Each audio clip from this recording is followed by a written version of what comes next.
नमस्कार, मैं डॉक्टर रोज़ी शाह। आज पीए थर्ड ईयर के पेपर सेकंड में आपको मैं गंदी बस्तियों के दुष्परिणामों के बारे में बताने जा रही हूँ।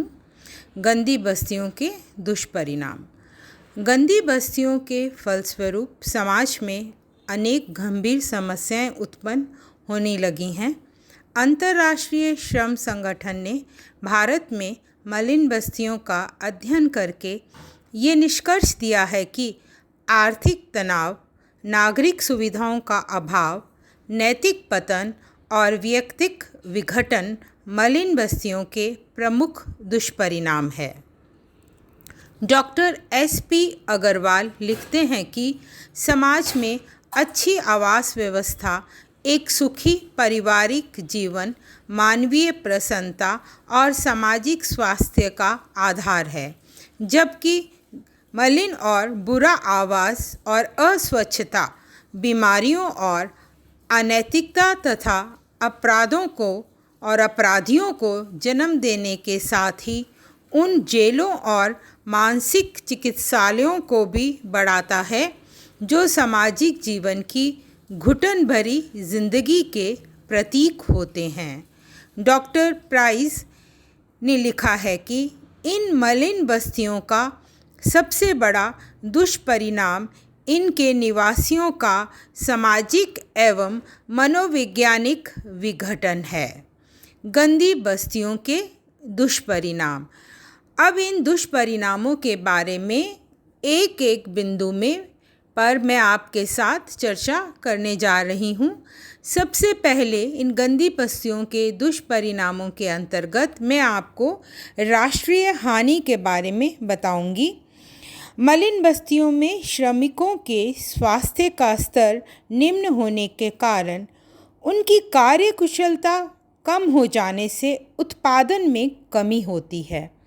औद्योगिक नगरों में बहुत सी सरकारी भूमि अवैध रूप से घनी बस्तियों के रूप में बदल जाती है। इन बस्तियों की संस्कृति आंदोलनकारी प्रवृत्ति को बढ़ाकर प्रशासन के सामने अनेक समस्याएं उत्पन्न करती है। ये सभी दशाएं देश के लिए होने वाली हानि को एकदम स्पष्ट करती हैं। मनोवैज्ञानिक असुरक्षा। व्यक्तियों में मनोवैज्ञानिक असुरक्षा उत्पन्न करके मलिन बस्तियों लोगों के नैतिक स्तर को इतना गिरा देती है कि उनमें उचित और अनुचित का अंतर या बोध करना ही समाप्त हो जाता है। इन बस्तियों का पर्यावरण व्यक्तियों में मानसिक दुर्बलता पैदा करके तथा भय की प्रवृत्ति को विकसित करके उन्हें मानसिक रूप से भी अस्वस्थ बना देता है। हीनता की भावना उत्पन्न होने से उनका जीवन निष्क्रिय बन जाता है। पड़ोसियों के प्रति दुर्व्यवहार मनोवैज्ञानिक असुरक्षा का ही एक परिणाम है। व्यक्तिक विघटन। गंदी बस्तियों का वातावरण व्यक्तिक विघटन का प्रमुख कारण है। इन बस्तियों में तनाव, घुटन, कुंठा से भरी हुई जिंदगी का कारण व्यक्ति मादक द्रव्यों के सेवन में लग जाता है, शराब पीता है और इनका आदी बन जाता है। जब हम किसी चीज़ की लगातार सेवन करते हैं तो हम उसके आदी हो जाते हैं और ये हमें मानसिक रूप से भी प्रभावित करता है और हमारे शरीर पर तो इसके दुष्परिणाम होते ही हैं। दिल्ली की एक मलिन बस्ती के अध्ययन से ये स्पष्ट हुआ है कि उसमें 60% से भी अधिक व्यक्ति मादक पदार्थों के सेवन के शिकार थे। जुए की प्रवृत्ति, वेश्यावृत्ति, निराशा, दुर्व्यवहार, मानसिक दुर्बलता, सामाजिक मर्यादाओं का उल्लंघन तथा अवैध तरीकों से आजीविका का उपार्जन आदि दशाएं इन बस्तियों में व्यक्तिक विघटन की दशा को स्पष्ट करती है। आत्महत्या की दर भी मलिन बस्तियों में सबसे अधिक होती है, जो व्यक्तिगत विघटन का चरम रूप है। पारिवारिक विघटन। गंदी बस्तियों का एक दुष्परिणाम पारिवारिक विघटन के रूप में देखने को मिलता है। इन बस्तियों में पति पत्नी के बीच पारस्परिक अविश्वास बढ़ने से सामंजस्य कम होने लगता है। बच्चे कम आयु से ही अनुशासनहीनता के प्रति मतलब अनुशासनहीन व्यवहार करते हैं। अनुशासनहीनता के प्रति उनका जो व्यवहार है वो दिखाई भी देता है। सामान्य जीवन की असफलताओं से उत्पन्न निराशा जीवन को तनावपूर्ण बना देती है। व्यक्ति का परिवार यदि गांव में ही रह रहा होता है तो पुरुषों का अपने परिवार से लगाव कम होने लगता है और इसके फलस्वरूप पृथक्करण और तलाक की घटनाओं में भी वृद्धि होने लगती है। पारिवारिक संगठन के लिए जिस सुख शांति की ज़रूरत होती है, गंदी बस्तियों में उनका अभाव पाया जाता है। प्रदूषण में वृद्धि। मलिन बस्तियां स्वयं अस्वस्थकारी क्षेत्रों में विकसित होती हैं, लेकिन जिन क्षेत्रों में इन बस्तियों का निर्माण होता है वहाँ जल प्रदूषण, ध्वनि प्रदूषण, वायु प्रदूषण और अधिक वृद्धि होने मतलब जहाँ पर शहर में नगर में है उससे कहीं अधिक प्रदूषण इन बस्तियों में पाया जाता है। इन बस्तियों में शौचालय की व्यवस्था ना होने के कारण हजारों लोग बस्ती के निकटवर्ती स्थानों पर जैसे रेलवे लाइनों अथवा पानी के गड्ढों के किनारे शौच क्रिया के लिए जाते हैं। इससे वहाँ का वातावरण इतना दुर्गंध युक्त हो जाता है कि इन बस्तियों के पास से गुजरने वाली ट्रेनों के यात्रियों को भी कुछ क्षणों के लिए अपना उस दुर्गंध से छुटकारा पाने के लिए मुंह को ढकना पड़ता है, या मजबूर होकर जब वहाँ से निकलते हैं तो वो कोई ना कोई ऐसी व्यवस्था करते हैं जिससे उन्हें इस दुर्गंध ये नहीं आए। अगला जो मैं आपको दुष्परिणाम बताने जा रही हूँ वह है अपराधों में बढ़ोतरी। डॉक्टर मेहता ने इस संबंध में लिखा है कि सामान्य से लेकर गंभीर अपराध, गिरोहबंदी, तस्करी, चोरी, राहजनी मलिन बस्तियों के प्रमुख लक्षण हैं। इन बस्तियों के वातावरण में लोग अपनी आर्थिक आवश्यकताओं को पूरा करने के लिए जल्दी ही अपराधी समूह के सदस्य बन जाते हैं। सिनेमा के अपराधी जो दृश्य होते हैं मलिन बस्तियों के निवासियों को सबसे अधिक प्रभावित करते हैं और अज्ञानता के कारण वह इन्हीं दृश्यों को अपने जीवन की वास्तविकता मानने लगते हैं। आत्मसम्मान की कमी होने के कारण पुलिस द्वारा पकड़े जाने अथवा सामान्य दंड को तिरस्कार की दृष्टि से ये लोग सामान्यता नहीं देखते हैं। अब मैं आपको अगला दुष्परिणाम बताने जा रही हूँ और वह है अस्वस्थ जीवन, जो कि एक बहुत ही इम्पॉर्टेंट पॉइंट है। मलिन बस्तियों का एक मुख्य दुष्परिणाम इनके निवासियों के लिए स्वास्थ्य का खतरा और बढ़ती हुई बीमारियां हैं। मनुष्य को स्वस्थ रहने के लिए शुद्ध वायु, प्रकाश, पानी और सफाई की आवश्यकता होती है और ये स्वस्थ जीवन की आवश्यक दशाएं हैं।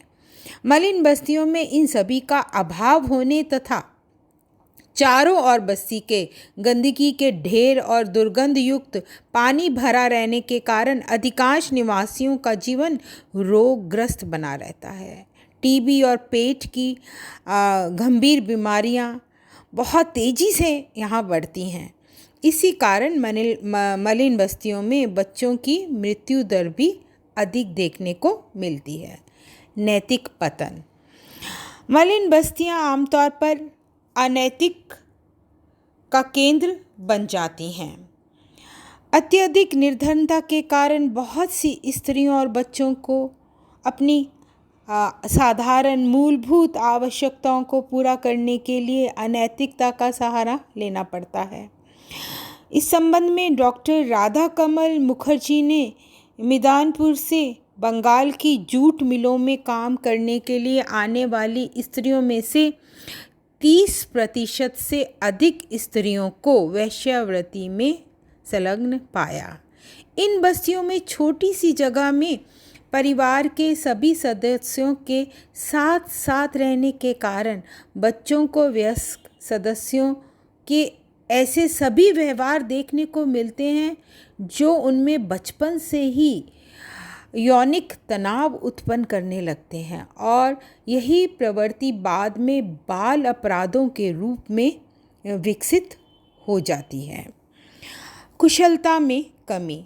अस्वस्थकारी दशाओं में रहने के कारण इनमें रहने वाले लोगों को ना तो स्वस्थ मनोरंजन मिल पाता है और ना ही शुद्ध वायु, और इसके अभाव में उनका स्वास्थ्य अच्छा नहीं रहता है और धीरे धीरे उनकी कार्यकुशलता भी इससे प्रभावित होती है और कार्यकुशलता कम होने लगती है। उद्योगों में काम करने वाले श्रमिकों की कार्यकुशलता कम हो जाने से इसका प्रभाव उत्पादन पर भी प्रतिकूल पड़ता है। अन्य दुष्परिणाम।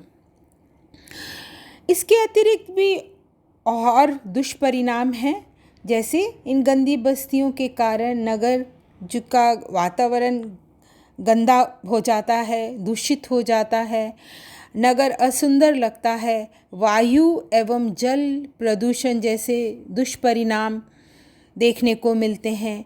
इन गंदी बस्तियों के इर्द गिर्द कूड़ा करकट के ढेर का विस्तार होता रहता है।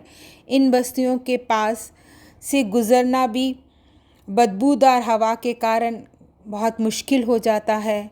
आसपास के लोग हमेशा इनके द्वारा चोरी आदि से का डर बना रहता है कि यहाँ से गुजरेंगे तो हमारे साथ कोई हादसा ना हो जाए, कोई लूट मार ना हो जाए। तो ये वह दुष्परिणाम हैं जो गंदी बस्तियों के हम आमतौर पर देखने को मिलते हैं।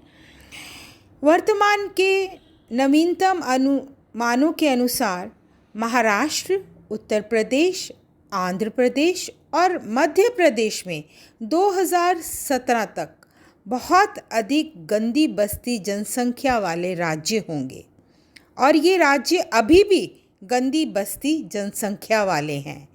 यहाँ ये लोग नगरीय क्षेत्रों के निकट या इर्द गिर्द निवास अधिक करते हैं। 2017 तक महाराष्ट्र में 20 मिलियन से अधिक लोग गंदी बस्तियों में निवास करेंगे। इसके बाद उत्तर प्रदेश और मध्य प्रदेश में क्रम से सर्वाधिक गंदी बस्ती की जनसंख्या होगी। ये एक अनुमान लगाया जा रहा है कि 2017 तक भारत की गंदी बस्तियों की कुल जनसंख्या लगभग 104 मिलियन हो जाएगी। पिछली जनगणना के अनुसार भारत की गंदी बस्तियों की जनसंख्या 1981 में 27.9 मिलियन से 2001 में 61.8 मिलियन हो गई।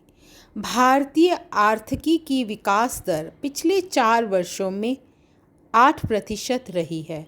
फिर भी एक बड़ी जनसंख्या लगभग 1.1 मिलियन अभी भी लगभग 46 रुपये से कम में प्रतिदिन अपना जीवन निर्वाह कर रही है।